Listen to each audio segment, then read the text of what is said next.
நேயர்களுக்கு அனைவருக்கும் இனிய குரு பயிற்சி நல்வாழ்த்துக்கள். குரு பயிற்சி மக்கள் ரொம்ப ஆவலோடு எதிர்பார்ப்பாங்க. ஏன்னா பிரகஸ்பதி என்றதுனால. சனி பயிற்சி 2.5 ஆண்டுகள் அதிகமாக இருக்கக்கூடிய பயிற்சி. அடுத்ததாக ராகு கேது பயிற்சி 18 மாதங்கள். அடுத்தது குரு கிரகம் என்றது 1 வருடம். ரிஷபத்துக்கு வரக்கூடிய குரு 12 வருஷத்துக்கு அப்புறம் வரார். ரிஷபம் என்பது அசுரனுடைய வீடு, அதாவது சுக்கிரனுடைய வீடு. பகை வீட்டுக்குள்ளே வராங்க.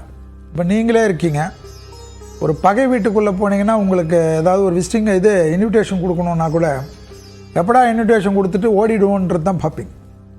அந்த அளவுக்கு நமக்கு அதில் ஒரு ஈடுபாடு இல்லாமல் ஒரு இடம் அது. ஏற்கனவே இந்த குரு மாறக்கூடிய காலகட்டத்தில் கும்பத்தில் சனி இருக்க, மீனத்தில் கேதுவும், மீனத்தில் ராகுவும், கன்னியில் கேது இருக்கக்கூடிய இந்த நேரத்தில் தான் இந்த குரு பயிற்சி. பொதுவாக அந்த குரு பயிற்சி நம்ம பகை வீட்டில் குரு வரக்கூடிய காலகட்டம்.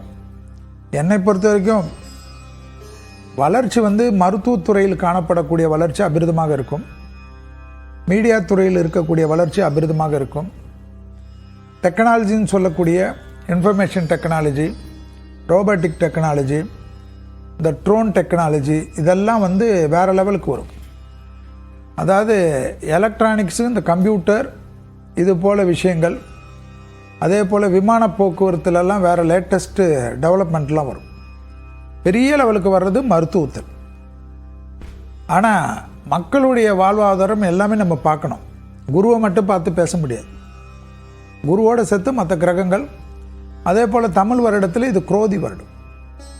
குரோதி வருடத்தில் மக்கள் கஷ்டப்படுவதை அந்த வெண்பாக்கள் குறிப்பிடுவதை ஞாபகத்தில் வச்சுக்கணும். 60 வருடம் தமிழ் வருடத்தில் 38வது வருடம் குரோதி, சோபகிருது முடித்து. இந்த குரோதி வருடத்தில் மக்கள் கொள்ளையடிப்பாங்கன்னு இருக்கு. அப்போ என்ன அர்த்தம்? எல்லா லெவல்லையும் மக்களுக்கு பாதிப்புகளை உருவாக்கக்கூடிய அமைப்பு. ஸோ இந்த குருவும் வேற ரிஷபத்துக்கு வருவதனால பலவிதமான சிக்கல்கள் அரசாங்கத்தாலும் அரசாங்க நடவடிக்கைகளாலும் பெரிய, அதாவது குரு பயிற்சினா தமிழ்நாட்டுக்கு, இந்தியாவுக்கு மட்டும் பார்க்கக்கூடாது. பொதுவாகவே உலகம் முழுவதும் வளர்ந்த நாடுகள், அமெரிக்காவாக இருக்கட்டும், பிரிட்டனாக இருக்கட்டும், ஜெர்மனியாக இருக்கட்டும், ரஷ்யாவாக இருக்கட்டும், பிரான்ஸாக இருக்கட்டும், வல்லரசு நாடுகளுக்கு கூட பாதிப்புகளை ஏற்படுத்துவது, திவால் ஆகக்கூடிய அமைப்பு, எல்லா லெவல்லையும் அவர்களுக்கும் கஷ்டம் வருவது, லட்சக்கணக்கான மக்களுக்கு வேலைவாய்ப்பு போகிறது ஒரே சமயத்தில். அந்த வேலைவாய்ப்பு போயிட்ட பிறகு அவர்களுக்கு ரெக்கவரி பண்ணி கொடுக்கறதுக்கு எதுவும் இல்லாத போகிறது. அட்வான்ஸ் டெவலப்மெண்ட்டு போக போக மக்களுடைய வாழ்வாதாரம்லாம் கேள்வியாகக்கூடிய அமைப்பு. அதே போல் போர் மேகங்கள். குறிப்பாக உலகத்தை சனி செவ்வாய் வீட்டை பார்க்குறதுனால இந்த குரு பயிற்சி இன்றைக்கி ஆரம்பிக்குதுன்னா நாளைக்குள்ளே கூட எங்கேயாவது நிலநடுக்கங்கள் பெருசாக இருக்கும். ஏன்னா செவ்வாய் வீட்டில் இப்போ குரு இருந்து மாறிடுறார். ஸோ குரு பலம் கூட இப்போ செவ்வாய்க்கு இல்லை, அதாவது விருச்சகத்துக்கு தான் இருக்குது, மேஷத்துக்கு இல்லைன்றதை ஞாபகத்தில் வச்சுக்கணும். ஸோ முதல் ராசியான மேஷத்திலிருந்து குரு விலகி ரிஷப ராசிக்கு வருவதனால 2வது ராசிக்கு பெரிய அளவுக்கு பிரளயங்கள், மலை பிரதேசங்களில் பாதிப்பு, தீயால் பெரிய விபத்துகள், இயற்கை வறட்சி ஒரு பக்கம். அதே போல் மழை வெள்ளம்லாம் இந்த அதாவது பாலைவனத்தில் கூட கொட்டுன்னு கொட்டுறது, பாலைவனங்களில் முழுகக்கூடியது, எல்லா லெவல்லையும் பாதிப்புகள். ஒன்று புயல் வெள்ளம், இல்லை என்றால் நிலநடுக்கம், மக்கள் மீது வரிகள் போடுவது அரசாங்கம். உலகத்தில் இருக்கிற எல்லா அரசாங்கம் ஏற்கனவே வரி, ஃபுல்லாக வரி, டோல்கேட் வரியிலேருந்து வீட்டு வரியிலேருந்து எல்லாத்துக்கும் வரி, ஜிஎஸ்டி எல்லாமே இருக்குது. இன்னும் வரிகள், இன்கம் டேக்ஸ் வரி எல்லாம் மக்கள் சம்பாதித்ததில் கம்மியாக எடுத்துக்கொள்ளக்கூடிய அமைப்பு. நிறைய பாதிப்புகள், புரட்சிகள் ஏற்படுவது, கலவர பூமியாக உலகத்தில் நிறைய இடத்தில் மாறுவது, இந்த போக்குவரத்தெல்லாம் தடைப்படுவது. அது எல்லா போக்குவரத்து, ஆகாய மார்க்க போக்குவரத்து, கடல் மார்க்க போக்குவரத்து, தரை மார்க்க போக்குவரத்து, ரயில் போக்குவரத்து, இதெல்லாம் அடிக்கடிக்கு நிறைய இடங்களில் நிற்க வைக்கக்கூடிய சூழ்நிலையெல்லாம் காணப்படுவது. மருத்துவத்தில் பெரும் புரட்சிகள் ஏற்படும். பெரிய பெரிய நோய்களுக்கெல்லாம் லேட்டஸ்டாக மருந்துகள் கண்டுபிடிச்சி தீராத நோய்கள், அந்த நோய் இந்த நோய், எவ்வளோ நோய்கள் இருக்குது. காலங்காலமாக அதுக்கெல்லாம் முடியாத விஷயங்கள்லாம் முடித்து கொடுப்பதெல்லாம் இந்த குரு பயிற்சி ஏற்படுத்துவதெல்லாம் ஆச்சரியம்.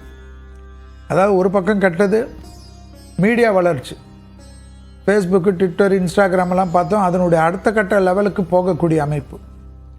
அதே போல் பெரிய தொழிலதிபர்கள், அரசியல் தலைவர்கள், சினிமாவுடைய முக்கியமான பிரபலங்கள், பெரிய மருத்துவர்கள், விஞ்ஞானிகள், இவர்களெல்லாம் தங்களுடைய உயிருக்கு மிக கவனமாக பார்த்துக்க வேண்டும். இளம் தலைவர்களுடைய உயிருக்கெல்லாம் ஜாக்கிரதையாக இருக்க வேண்டும்.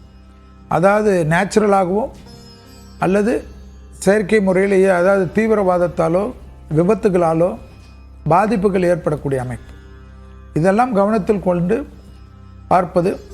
ஏனென்றால் இந்த குரோதி வருடம் என்பது 60 வருடத்துக்கு ஒரு முறை, குரு பெயர்ச்சி 12 வருடத்துக்கு ஒரு முறை வந்தாலும், இதுபோல் சனி நிற்பது, ராகு நிற்பது எல்லாம் கணக்கில் கொண்டு எல்லாம் இந்த உலகம் பார்த்து கொண்டு தான் இருக்கும். 60 வருடத்துக்கு ஒரு முறை அந்த ஆண்டு திருப்பி வரும். இதுவும் கடந்து போகும் என்பதை போல் தெய்வத்தினுடைய கருணையால் எவ்வளோ கஷ்டங்கள் வந்தாலும் கடந்து மனித வாழ்க்கை போய்கொண்டே தான் இருக்கும். ஆக பெண்களுக்கு சுக்கிரனுடைய வீடு, அது முக்கியமான பாயிண்ட். பெண்களுக்கு பெரிய டெவலப்மெண்ட் கிடைக்கும். பெண்கள் பெரிய பொறுப்புகளுக்கு வருவார்கள். பெண்களுடைய 33% அமுல்படுத்தக்கூடிய அமைப்பு ஏற்படும் இந்தியாவில். உலக லெவலில் பெண் அதிபர்கள், பெண் தொழிலதிபர்கள், பெண் சிஓக்கள், பெண் விஞ்ஞானிகள், பெண்ணுடைய கலைத்துறையில் இருக்கக்கூடியவர்கள், பெரிய நோபல் பரிசெல்லாம் பெண் விஞ்ஞானிகள் பெறக்கூடிய அமைப்பெல்லாம் ஏற்படக்கூடியதை குரு சுக்கிரன் வீட்டில் வருவதனால் ஏற்படுவதெல்லாம் கண்கூடாக பார்க்கலாம். அப்பேற்பட்ட பலத்தை பெண்களுக்கு கொடுப்பார்கள். அதே சமயம் புது நோய் உபத்திரங்களும் கண்டிப்பாக சுக்கிரன் வீட்டில் குரு இருப்பதனால் எப்படி மருத்துவத்தில் முன்னேற்றம் ஏற்பட்டாலும் புதுவிதமான தொந்தரவுகளும் உலகத்துக்கு வருவதற்கு உண்டான வாய்ப்பை நான் பார்க்கிறேன்.